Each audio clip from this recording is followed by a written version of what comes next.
Content creators, always be careful what brands you work with because even large creators like Ludwig can get scams. All of this first kicked off with Ludwig talking about his experience with a sponsorship with a company called ACR Poker, also known as America's Card Room. And this was tweeted out by Seriously Serious or Thomas Keeling, who tweeted, "Big streamer Ludwig says that America's Card Room refused to pay him out. He says it's his biggest regret in working with a sponsor and that they are a dog site." So according to Wikipedia, ACR Poker is a US-themed online poker site founded in 2001 and headquartered in San Jose, Costa Rica. And apparently it used to go by the name America's Card Room and rebranded July 2023 as ACR Poker. I don't know, again, because I'm not a gambler. I don't know the reputation of it, but some people on Reddit aren't happy. We have this person who posted in r/poker by the username ManyBike900 stating, "I can't do it anymore with this piece of shit card room. Being in the US, there's limited options, but playing America's Card Room, or now known as ACR Poker, is like drinking poison because you're thirsty. You simply will not win, and you will always end up with $0. I was profitable live, but started a new job recently that relocated me 2 hours away from the nearest casino. In several months that I played on ACR, I've lost thousands. At several points, I had to look online at what people were saying about ACR because I struggled to imagine it was all my fault. Sure enough, everything I experienced was shared by dozens of people. Unbelievable suckouts getting no action with aces and kings, busting with premium hands on the bubble tournaments, losing 85 to 90% of 50-50 flips. It's just effing crazy. Even worse when you get fed up with bad beats at whatever stake you're at, move up stakes, run hot for a while, to more than make up for your losses at the lower stakes, then get the same suckouts that drove you up in stakes. It's exhausting." So again, I do not gamble. I know how to play poker, but I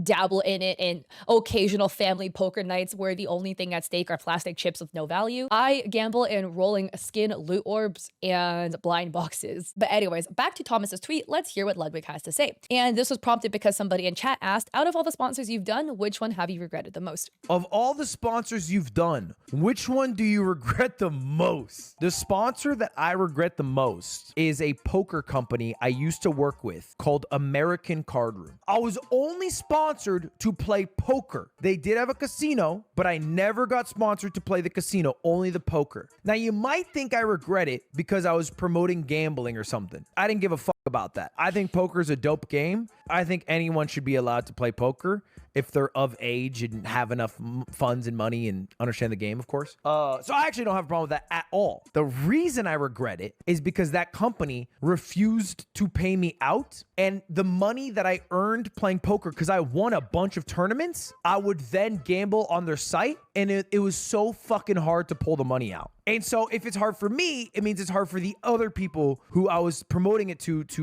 play poker. And so I stopped working with them because I think they're kind of a dog shit site. That's my one probably regret. Ludwig said it straight, right? That was his regret. I don't think it's Ludwig's fault. Should he have done some research into the company before being sponsored by them? Do your due diligence, right? But on the other hand, Ludwig does a lot of sponsorships, okay? By the way, Ludwig has a team, so I don't even think Ludwig himself is doing the vetting. Somebody else is probably vetting it for him, then bringing it to him being like, "Hey, what about this," right? I do think if you do so many brand deals, which he does significant amount of brand deals. I do see it happen. One's gonna slip through the cracks, you know, mistakes happen, human error happens, right? So maybe he thought it was like a good intentioned site. You know, he enjoys playing poker, which again, you do whatever you want. I'm personally not a gambler. I am risk adverse in terms of money, and I do not like losing money, and I am not a good poker player. So the stars do not align for me to be a poker player. The stars align for you. Do whatever you like, right? But yeah, he seems to enjoy poker. Maybe he thought it was like a good deal, you know, hey, I get paid and I can play a game I really enjoy, and it turns out the company is a scam. And Thomas adds, last month, another big streamer, Pay Money Wubby, who worked with ACR in 2022, said that he hasn't been paid for a poker sponsorship deal and that this is being litigated currently, end quote. They wrote Gamba stream money. We have done multiple Gamba streams, both on stake, CSGO skins, poker, gambling, that is. And I'm not sure what this is even referencing beyond that. If this is a reference to the money I was receiving from my poker sponsorship, I have yet to receive any money, and this is something being litigated currently. Thomas adds, Ludwig is one of my favorite content creators, and it's annoying that ACR is out here allegedly scamming mainstream streamers. Not great optics for our industry. And Alexandria Botes followed this up with a quote retweet, who is also a very, very large and popular chess player, and they're also sponsored by a poker company, so they do dabble in poker on the side as well. Alexandria writes, ACR hasn't paid out dozens of creators for sponsored streams, and from well over a year ago, myself included. ACR contacted Endgame Talent and blames them for ripping them off. While that complicates things, I spoke with ACR's CEO, who promised to make things right, but instead ghosted. They are not trustworthy. Then we have other people like Wiz adding, had the same issue for Uno Mobile, 10 months and haven't been paid,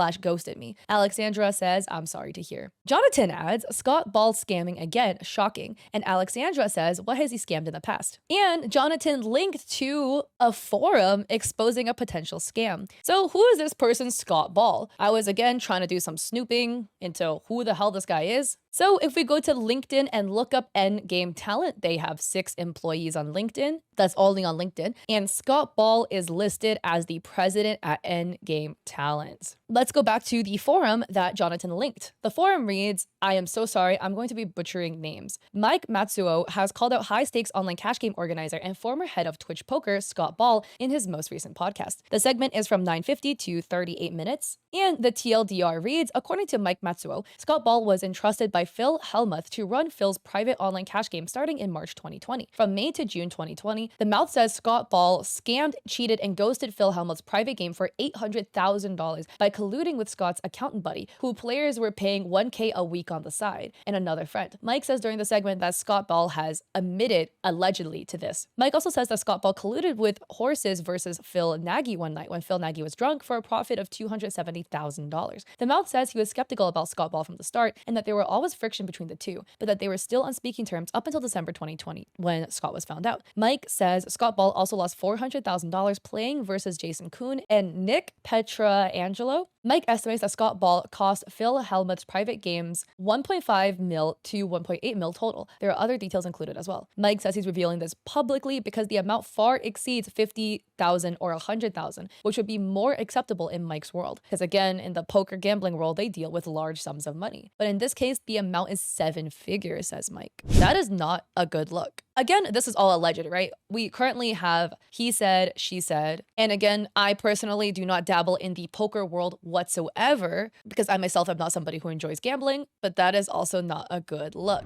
So Ludwig had added some extra clarifications under Thomas's tweet, clarifying some points here. 1, the payments were handled through the sole agency ACR contracted at the time, Endgame. 2, the payment, if I remember correctly, was over a year late. 3, when I tried going through ACR directly, the head of Endgame, if the head is referred to the president, would be Scott Ball, found out and called me and told me he and the CEO of ACR were very good friends and that was foolish of me. 4, I was paid out shortly after and never did another deal with either groups. 5, the payouts were more difficult from ACR back when I was playing in 2020, and many people say good things about the speed of payouts now. 6, this was my experience from years ago, unsure how the entity operates now. And if you go to poker.org, who had also written an article about this scenario, they had actually contacted ACR Poker for a statement. They wrote, we contacted ACR Poker, and a spokesperson told us that its arrangement with a third-party talent agency ended with serious disputes over the compensation of streamers, this agency being Endgame Talent. ACR Poker engaged a third-party agency to arrange brand marketing by streamers they purported to represent. Every streamer worked under their own talent agency, and ACR paid the central agency, Endgame Talent, which was to pay the streamers through their respective talent agencies. That arrangement unfortunately ended with serious disputes about whether the central agency stiffed or underpaid the various talents or their individual streamer clients. ACR stands by our positive track record with sponsored players, marketing campaigns, and streamers' talent agencies. The company that reportedly failed to pay talent agencies is believed to have been sued by the streamers' talent agencies. And you may think, oh, yeehaw, now that the lawsuit is happening, then maybe these streamers can get paid, which would be great. But unfortunately, we have this comment from Alexandra Botes that states maybe things aren't as easy. Alexandra writes as a comment under her own quote retweet stating, I am starting to think that also, but feels bad when ACR says they will help and then crickets. Endgame also said that if anybody sues, they will liquidate their assets and declare bankruptcy, so can't even take legal action. Because again, if you liquidate your assets, you declare bankruptcy, kind of like washing your hands of owing people money because you don't have any money to give them legally if you file bankruptcy. That would be extremely unfair if that were to happen, and that sucks. I hope these creators, Alexandra, Ludwig, Pay Money Wubby, and any other creators affected can get the payments they deserve. Whether I like gambling or not, it's definitely not fair. These creators have done work for companies, were legally promised money for their work, and did not see a single cent.